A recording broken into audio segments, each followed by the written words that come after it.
মালদ্বীপের ব্যবহারযোগ্য ডলারের ভান্ডার ফুরিয়ে গিয়েছে। মাইনাসে চলছে দ্বীপরাষ্ট্রের ভান্ডার। এই অবস্থায় মালদ্বীপ সরকারকে ফেলে দিতে বিরোধীরা নাকি আর্থিক অভ্যুত্থানের চেষ্টা চালিয়ে যাচ্ছেন। এবার বিস্ফোরক দাবি সামলে আনলেন মোহাম্মদ মইজু। মইজু স্পষ্ট জানিয়েছেন যে যারা এই ষড়যন্ত্রের নেপথ্যে রয়েছেন এবং এভাবে সরকার ফেলার চেষ্টা করছেন তাদের সবাইকে বিচার ব্যবস্থার মুখোমুখি হতে হবে। সেই মর্মে ইতিমধ্যেই তদন্ত শুরু করে দিয়েছে মইজু প্রশাসন। একই অভিযোগ তুলেছেন মালদ্বীপের অর্থমন্ত্রী সাইদিও।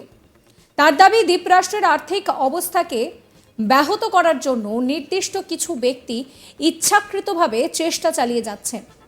এই পরিস্থিতিতে মালদ্বীপের শীর্ষ ব্যাংক অফ মালদ্বীপ তার তরফে প্রাথমিকভাবে ব্যাংকের দেওয়া ডেবিট এবং ক্রেডিট কার্ডগুলি থেকে বিদেশি লেনদেন বন্ধ রাখার নির্দেশ দেওয়া হয়েছে।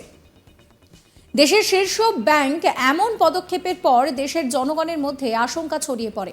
তবে নির্দেশ জারি করার কয়েক ঘন্টার মধ্যে সেই সিদ্ধান্ত আবার প্রত্যাহারও করে নেওয়া হয়।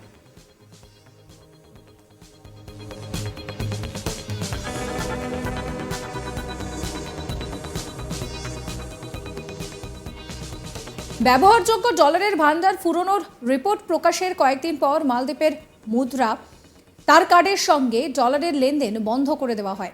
ক্রেডিট কার্ডের সীমাও কমিয়ে $100 করে দেওয়া হয়। ব্যাংকের তরফে জানানো হয়েছে এই সমস্ত পরিবর্তন অবিলম্বে কার্যকর হচ্ছে। কার্ডগুলিতে বৈদেশিক মুদ্রা ব্যয়ের পরিমাণ ক্রমশ বৃদ্ধি পাওয়া এবং ব্যাংকে বৈদেশিক মুদ্রা বিক্রি স্থিতিশীল হয়ে যাওয়ার কারণেই এই পদক্ষেপ। এরপরে আবার ব্যাংকের দেওয়া ডেবিট ও ক্রেডিট কার্ডগুলি থেকে বিদেশি লেনদেন বন্ধের নির্দেশ দেওয়া হয়েছিল। আর এরপরই গর্জে উঠল সেখানকার সরকার। দলীয় বৈঠকের পর প্রেসিডেন্ট মইজু জানান যে পুরো বিষয়টা সম্বন্ধে তিনি অবগত ছিলেন না। তার পরামর্শ না নিয়ে ব্যাংকের তরফেই ঘোষণা করা হয়েছে বলে দাবি মইজুর। পাশাপাশি মইজু জানাচ্ছেন যে তিনি শীঘ্রই এই সমস্যা সমাধানের চেষ্টা করবেন। মইজু এবং তার দল পিপলস ন্যাশনাল কংগ্রেসের নেতাদের দাবি যে এই সিদ্ধান্তের নেপথ্যে হাত রয়েছে বিরোধী দলগুলির। আর্থিক অভ্যুত্থানের মাধ্যমে মইজুকে ক্ষমতাচ্যুত করার অভিযোগের তদন্ত শুরু করেছে মালদ্বীপের পুলিশ। তবে বিরোধীদের একাংশের দাবি যে যেভাবে ব্যাংক পরিচালনা করছে তাতে মইজু সরকারের সংখ্যাগরিষ্ঠতা নেই, আর সেই কারণেই সরকার পক্ষকে বিষয়টা জানানোর প্রয়োজন মনে করেনি বিএমএল। অগস্টে মালদ্বীপ সফরে গিয়েছিলেন ভারতের বিদেশমন্ত্রী এস জয়শঙ্কর। 3 দিনের মালদ্বীপ সফরে গিয়ে মইজুর সঙ্গে সাক্ষাৎ করেন তিনি। শুক্রবার 9 অগস্ট মালদ্বীপে পৌঁছান তিনি। 10 তারিখ বৈঠক চলে দুজনের মধ্যে। 11 তারিখ শেষ হয় বিদেশমন্ত্রীর মালদ্বীপ সফর।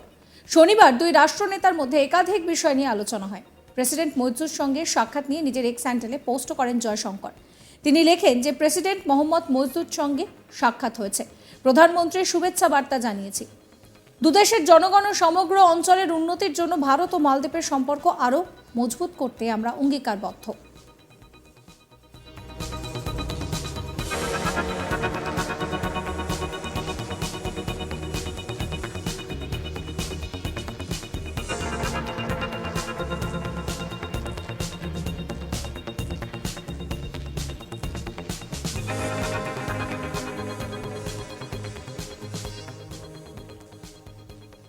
প্রসঙ্গত মোহাম্মদ মইজু বুঝে গিয়েছেন যে ভারতকে ছাড়া আর কোনোভাবেই সম্ভব নয়।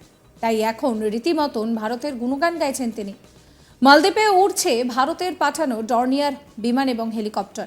এই ডর্নিয়ার বিমান এবং হেলিকপ্টারগুলির মাধ্যমে মালদ্বীপের আনাচে কানাচেতে নজর রাখার অভিযোগ এনে ভারতের দিকে আঙুল তুলেছিল মইজু সরকার।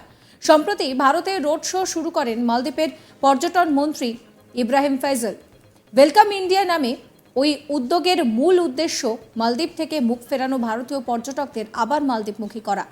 নরম সুর শোনা গিয়েছিল মইজুর গলায়। মালদ্বীপের আকাশে আবার উঠতে শুরু করেছে ভারতের পাঠানো ডর্নিয়ার বিমান এবং হেলিকপ্টার।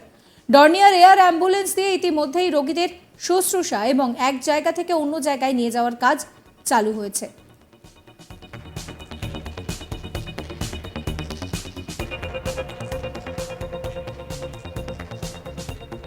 অন্যদিকে যত দিন যাচ্ছে ভারত মালদ্বীপের সম্পর্ক খারাপের দিকে করাচ্ছে।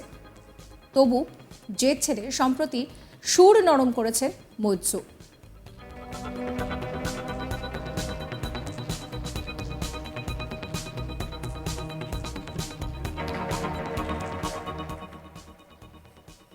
সাবস্ক্রাইব করবেন আজ তাক বাংলার ইউটিউব চ্যানেলকে, ফলো করবেন হোয়াটসঅ্যাপ চ্যানেলও।